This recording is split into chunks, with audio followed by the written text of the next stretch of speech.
O'zbekiston Respublikasi Qurolli Kuchlari tashkil etilganligining 34 yilligi hamda 14-yanvar Vatan himoyachilari kuni munosabati bilan Mudofaa vazirligi markaziy apparati, harbiy okruglar qo'mondonliklari va muassasalarida tantanali bayram tadbirlari bo'lib o'tdi.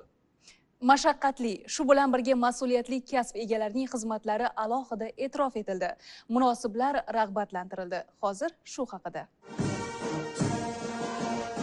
O'zbekiston Respublikasi Qurolli Kuchlari tashkil etilganligining 34 yilligi hamda 14-yanvar Vatan himoyachilari kuni munosabati bilan Mudofaa vazirligi markaziy apparatida tantanali bayram tadbirida qurolli kuchlarimiz mamlakat xavfsizligini ta'minlash, yurtimiz tinchligi va osmonimiz musaffoligini ta'minlab kelayotganligi aytib o'tildi.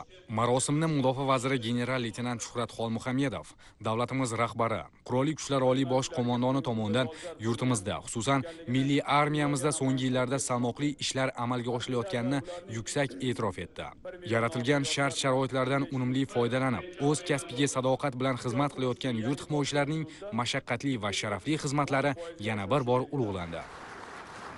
Shundan so'ng prezidentimizning farmoniga ko'ra bir guruh harbiy xizmatchilarga davlat mukofotlari, orden va medallar hamda navbatdagi harbiy unvonlar va ko'krak nishonlar, xususan Yangi O'zbekiston armiyasida ilk bor serjant-mayor harbiy unvonlari topshirildi.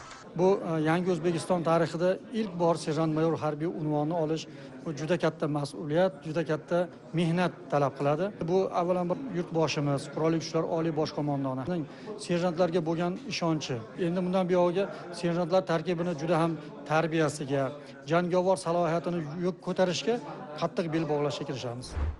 2025-yilda Men g'olib shiori ostida o'tkazilgan O'zbekiston Respublikasi Qurolli Kuchlarida o'z kasbining ustasi ko'rik-tanlovining respublika bosqichi g'oliblariga diplom va esdalik sovg'alari. Qolaversa, mard, jasur o'g'lonlar bilan bir safda mardonavor xizmat qilib kelayotgan barchinoylarimizga Tomariz ko'krak nishonlari tantanali ravishda topshirildi. 20 yildan ortiq faoliyatimni olib boraman.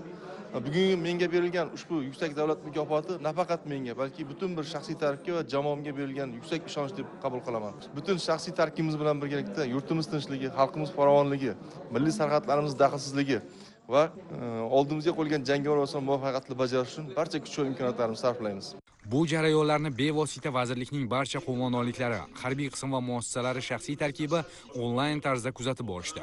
Albatta, davlatimiz tomonidan tinchligimiz posbonlariga ko'rsatilayotgan bunday e'tibor va g'amxo'rlik harbiylarni xalqimizga va vatanimizga yanada sadoqat bilan xizmat qilishga undaydi.